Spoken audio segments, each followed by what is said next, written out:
오늘 말씀은요, 우리에게 정말 너무나 귀한 말씀으로 주어진 너무나 유명한 말씀이에요. 겉사람은 낡아지지만 속사람은 날로 날로 새로워지도다. 예, 우리의 육신이 낡아지죠. 네, 이제 20대 후반이 지나면서 몸에 그 늙어가는 것을 느끼죠. 네, 체력이 떨어지고 낡아갑니다. 그리고 그 사실을 인정하는 것이 지혜라는 생각을 갖게 됩니다. 물론 관리는 잘 해야겠지만 그것을 늦출 수는 있지만 영원히 살 수는 없는 것이 우리의 인생이죠. 그리고 무엇보다 우리는 겉이 아닌 속의 진짜를 가지고 살아가는 성도이기 때문에 그 사실을, 우리가 연약하다는 사실을 인정하는 게 참으로 지혜로운 것인 것 같아요. 물건이든지 사람이든지 겉이 낡으면은 불편할 수 있습니다. 멋이 없어 보일 수가 있어요. 그렇죠? 주름이 이제 생겨나가고 그러면 좀 덜 이뻐 보일지 모르겠어요. 하지만 속사람이 날로 새로워지도다. 오늘 말씀에 이렇게 기록되어 있는데 우리의 내면이 더 깊어져 가면서 그렇게 멋이 들어가는 존재, 그런 성도가 되기를 축복합니다. 그래서 우리 옆에 지책이 이렇게 인사해 보겠습니다. 참 멋있고 아름다우십니다. 이렇게 인사해 보실까요? 네, 굉장히 건성으로 하시네요. 진심으로 했으면 좋겠어요. 네, 네, 우리가 그렇게 깊어져 갔으면 좋겠습니다. 네, 같이 늙어가는 거죠. 네. 오늘 말씀 앞을 보시면요, 우리 1절 말씀 보실까요? 고린도서 4장 1절 말씀 보시면 이렇게 시작하고 있어요. 어떤 접속사가 나와 있죠? 그러므로 라는 접속사가 있습니다. 오늘 이 귀한 우리가 읽은 본문의 말씀이 어떻게 주어진 것인지, 어떻게 겉사람은 늙어가지만 낡아지지만 속사람은 새로워지는지, 그것을 우리에게 알려주는 그런 보물지도 같은 표현이 이 그러므로입니다. 1절 말씀을 같이 한번 읽어보겠습니다. 1절 말씀 시작.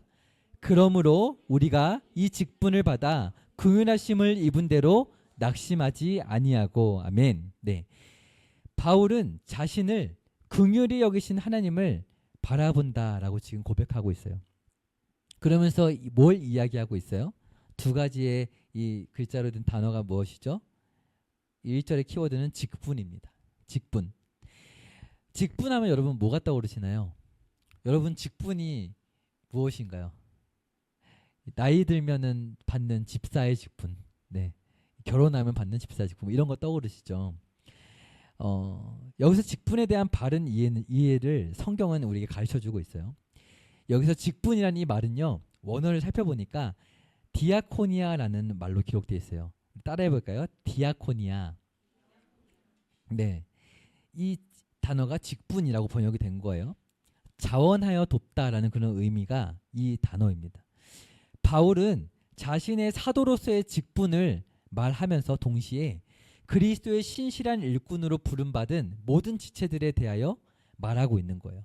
꼭 집사가 아니더라도, 권사가 아니더라도 성도의 직분을 받았다면은 자원하여 돕는 자, 그런 의미로 우리가 직분을 받아서 하나님께 자원하여 섬기는 자이다라는 것을 오늘 우리에게 말하고 있는 것입니다. 어떻게 육신과 환경은 연약해지고 낡아져감에도 불구하고 더 아름답고 더 깊어지고 더 멋있어질 수 있을까? 바로 섬기는 일꾼으로서의 직분, 디아코니아를 우리 모두가 받았기 때문이에요. 그래서 우리가 집사가 아닐지라도 성도라면 우리는 모두 그 자리에서 깊어져 가는 여정 속에 있는 것입니다. 특별히 이 표현은요, 이 직분이라는 표현은 종이 주인의 심부름을 감당한다는 말에서 파생된 단어예요. 디아코니라는 단어가요. 종이 심부름을 한다는 것 한번 생각을 해보세요. 저와 여러분이 종이에요. 근데 저와 여러분만 종이지 않겠죠. 주인님 아래 종이 많아요. 근데 여러분에게 명령이 떨어졌어요. 그러면 그것은 무엇을 의미하는 걸까요? 종이 굉장히 많아요. 경쟁자들이 많아요. 근데 여러분에게 어떤 명령이 떨어졌어요. 그럼 여러분이 인정을 받는다는 걸까요? 인정을 받지 못한다는 걸까요? 인정을 받는다는 것이겠죠. 네. 주인은 아무 종에게 심부름을 맡기지 않습니다. 심부름을 감당할 수 있는, 신뢰할 수 있는 종에게 그 직무를 맡기게 되어 있어요. 마찬가지예요. 우리가 직분을 맡았다는 것은 종으로서 주인에게 충성되의 여김을 받았다는 거예요. 그래서 다시 1절의 말씀을 보세요. 우리가 보는 성경에는 생략된 표현이 있는데 직분을 받아 그 다음에 이와 같이라는 말이 생략되어 있어요.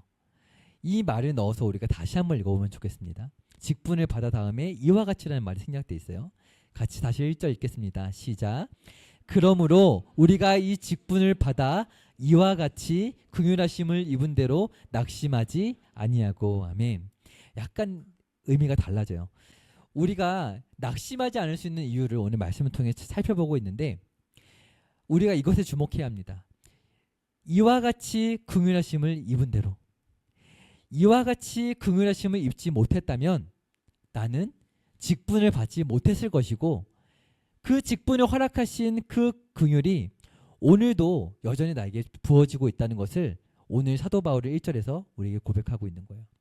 처음에 성도의 직분이 우리에게 주어졌을 때도 그렇고 오늘 예배를 드리는 가운데에도 우리는 여전히 성도입니다. 긍휼하심을 입은 대로 우리는 성도가 된 것이죠. 이 사실을 고백하는 성도와 그렇지 못한 성도의 신앙은 하늘과 땅 차이입니다. 이런 것이죠. 제가 얼마나 매사에 최선을 다하고 겸손하게 주님을 따르는데요. 다 표현하지는 않았지만 많은 것을 희생했었고 예수님을 따라왔습니다. 그런데 이렇게 저를 충성되이 여겨주시다니 부끄럽지만 감사히 받겠습니다. 이 고백도 참 겸손한 고백 맞습니다. 그러나 이렇게 충성되이 여김을 받았다는 사실에서만 그친다면 오늘 우리에게 주어진 말씀을 반쪽만 얻는 거예요. 왜 그럴까요? 자, 예수님의 말씀 한번 우리가 들어봐야 될 것 같아요. 요한복음 12장 말씀을 보면요, 이런 말씀이 있어요. 여기서도 이 디아코니아라는 단어가 3번 사용되고 있는데 잘 들어보세요. 사람이 나를 섬기려면 나를 따르라. 나 있는 곳에 나를 섬기는 자도 거기 있으리니 사람이 나를 섬기면 내 아버지께서 그를 귀히 여기시리라. 아멘. 3번 사용된 거 들으셨나요? 네, 직분이라는 말이 다르게 번역이 됐어요. 자, 다시 들어보세요. 사람이 나를 섬기려면 나를 따르라. 나 있는 곳에 나를 섬기는 자도 거기 있으리니 사람이 나를 섬기면 내 아버지께서 그를 귀히 여기시리라. 뭔가요? 섬기는 자, 맞습니다. 이게 직분과 같은 표현이에요. 섬기는 자는 예수님을 주인으로 고백하며 따르는 자라는 것을 예수님이 지금 말씀하신 거예요. 그래서 예수님이 가시는 곳, 예수님의 방식대로 따르는 자가 바로 직분을 받은 자, 성도라는 것을 가르쳐 주시는 거예요. 이 당연해 보이는 말씀을 왜 하는 걸까요? 자, 마가복음 9장을 보면은 예수님이 12제자를 불러서 하시는 말씀이 기록되어 있거든요. 이렇게 기록되어 있어요. 누구든지 첫째가 되고자 하면 무사람의 끝이 되며 무사람을 섬기는 자가 되어야 하리라 하시고. 아멘. 여기에도 섬기는 자라는 이 표현이 디아코니아라는 표현이에요. 되게 여러 번 나오죠. 제자들한테 이 말씀을 왜 하셨을까요? 첫째가 되고 싶어 했기 때문에 이 말씀을 하셨겠죠. 겉으로는 보이지 않는데 속으로는 얼마나 첫째가 되려고 옥신각신 다투었으면 이런 말씀을 하셨을까요? 세상적으로 직분이라는 말을 잘못 이해하고 있었던 제자들은 어떻게 하면 예수님의 오른쪽 왼쪽을 차지할 수 있을까? 여기에 혈안이 되어 있었어요. 그러나 하나님 나라의 직분이라는 의미는 그런 의미가 아니었습니다. 사람이 나를 섬기려면 나를 따르라. 예수님을 전인격적으로 주인으로 고백하면서 따르라, 이렇게 말씀하신 거예요. 예수님께서 말씀하십니다. 첫째가 되고자 하느냐? 무사람의 끝이 되거라. 너희 중에 누구든지 크고자 하는 자는 섬기는 자가 되어야 한다. 이렇게 말씀하세요. 여러분 학교에서는 그런 일이 많이 없겠지만 성적 순으로 좀 줄이 세워지는 것이 있죠. 직장에서는 어떤가요? 어떤 성과제가 있으신가요, 혹시? 네. 그런 것이 없으시다면 어떤 직장에서 받는 스트레스가 없으면 참 좋겠지만 어떤 갈등들, 어려움들이 있는 것을 많이 경험하게 됩니다. 오늘 말씀은 예수님께서 세상에 임금으로 오신 게 아니라는 것을 지자들이 알지 못했을 때 앞다투어 첫째가 되려고 했던 것을 오늘 지적하시면서 우리는 무사람의 끝이 되어야 한다는 것을 말씀하고 있는 거예요. 예수님은 하나님 아버지를 따르는 직분, 만왕의 왕이신 하나님을 아버지를 섬기는 모습을 보여주시기 위해 이 땅에 오셨습니다. 예수님이 보여주셨던 하나님 아버지를 따르는 모습이 구체적으로 어떤 모습이었을까? 오늘 마지막으로 그 요한복음의 말씀을 하나 살펴보고 마칠 텐데 우리 요한복음 2장을 한번 가볼까요? 요한복음 2장을 보면은 우리가 너무 잘 아는 말씀이 나옵니다. 네. 어느 날 하인들이 결혼식을 준비하고 있는 장면이 요한복음 2장에 나와요. 모든 결혼 준비를 마쳤고 이제 예식을 진행하고 연회가 열립니다. 그런데 아주 난감한 상황이 벌어집니다. 무엇이냐면 가장 중요한 포도주가 떨어지는 거예요. 이때 예수님과 그 어머니 마리아는 친척으로 참여한 것으로 보이는데 어머니 마리아가 당황하고 있는 하인들에게 이런 말을 합니다. 우리 5절 말씀 같이 한번 읽어볼까요? 5절 말씀 읽겠습니다. 시작. 너희에게 제가 짤막하게 해놨네요. 여러분 읽어주세요. 시작.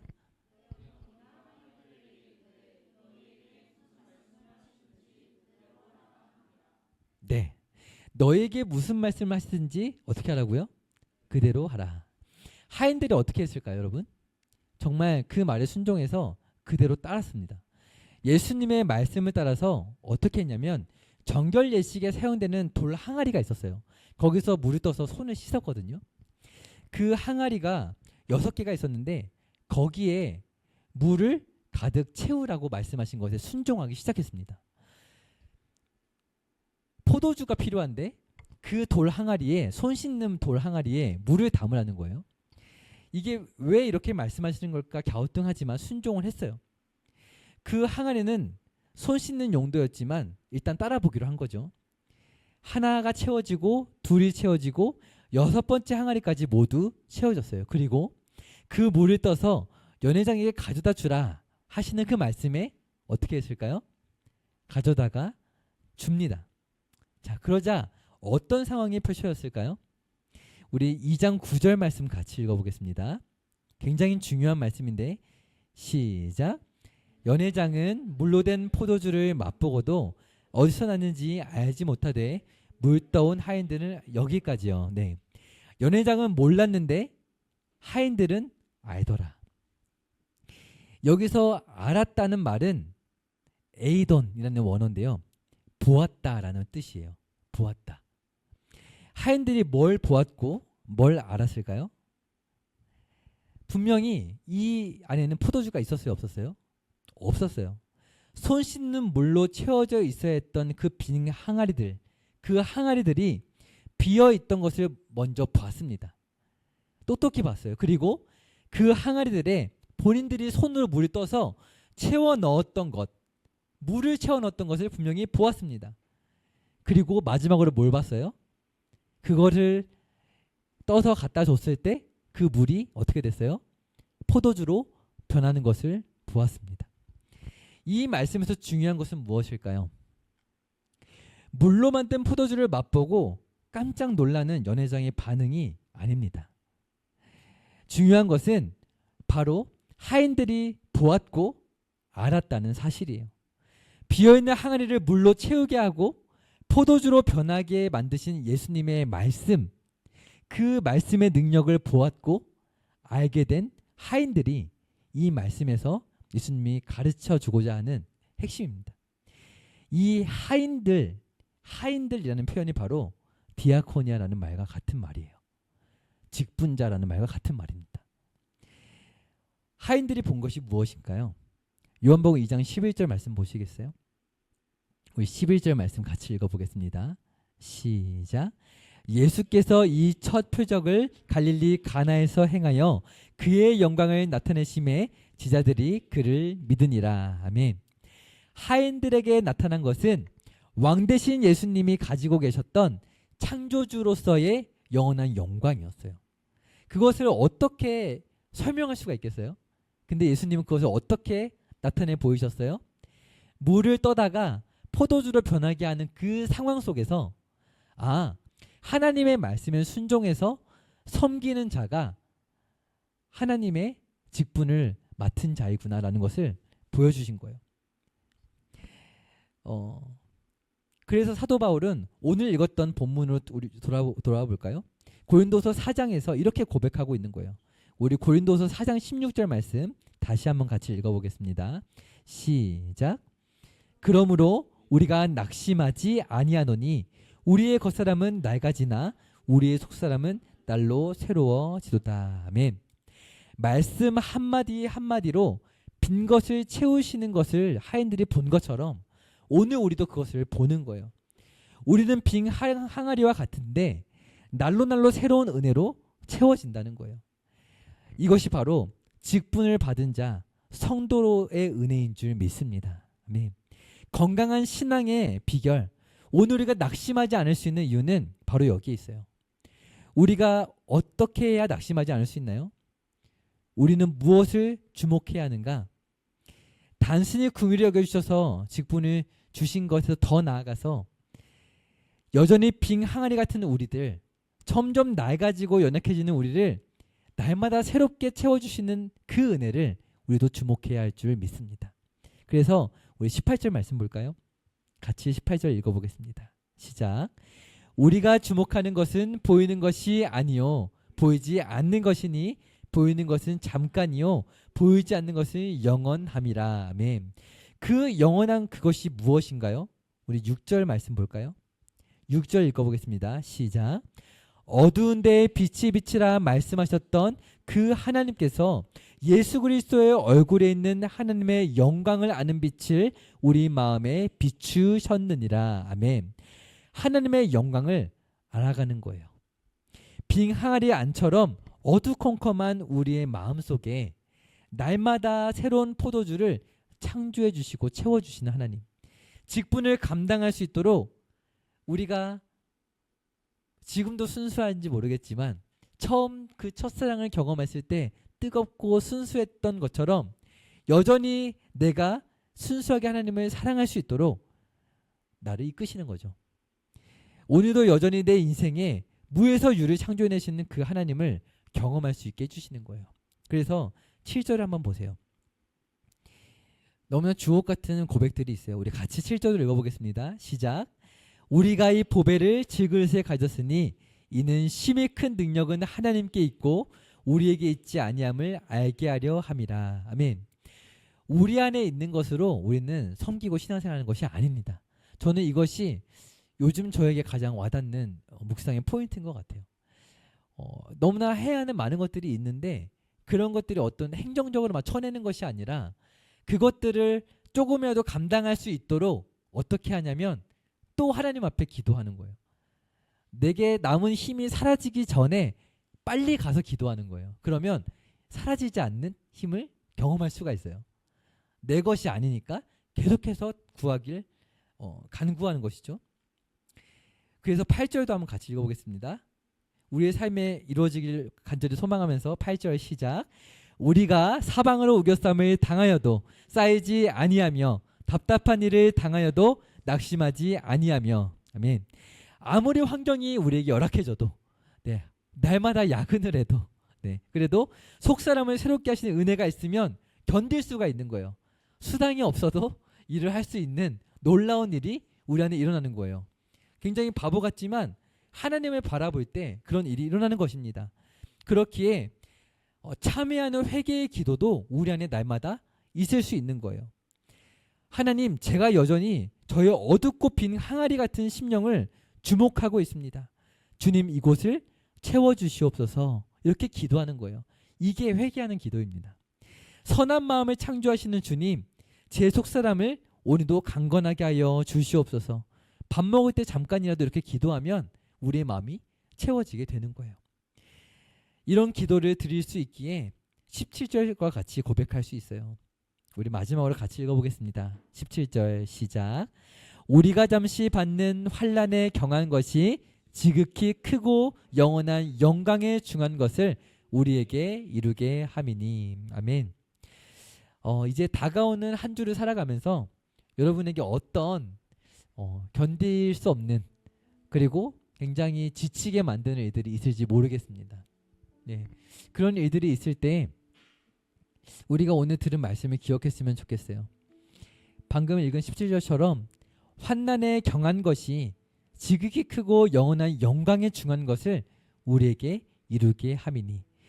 어떤 환난 자체가 우리에게 영광을 가져준다는 말이 아니라 그 안에서 하인들이 포도주 떨어져서 어떡하지 하다가 예수님을 바라보고 따랐을 때 무에서 유를 창조하시는 것을 경험했던 것처럼 우리도 마찬가지인 것이죠.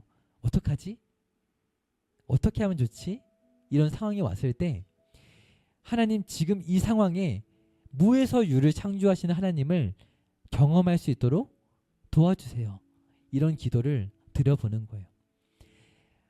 어린 친구들에게 같은 말씀을 전할 때는 그저 공부가 좀 안 되고 좀 힘든 그런 상황일지 모르겠어요. 근데 우리가 살아가는 세상은 조금 다르잖아요. 직장에서의 어려움, 삶에서의 그런 어떻게 쳐나갈지 모르는 그런 어려움 속에서라도 무에서 유를 창조하시는 그 연애의 장소에서 하나님의 그 창조의 능력을 바라셨던 하나님께서는 우리 인생에서 동일하게 역사하실 줄 믿습니다. 오늘 우리 마지막으로 찬양하실 때 우물가의 여인처럼 우리가 주님 앞에 나아갑니다. 주님, 오늘 우리가 영원히 마르지 않는 그 생수를 마시고 우리의 삶에 주님을 찬양할 길을 그치지 않을 수 있도록 이끌어 주시옵소서. 우리 함께 찬양하도록 하겠습니다.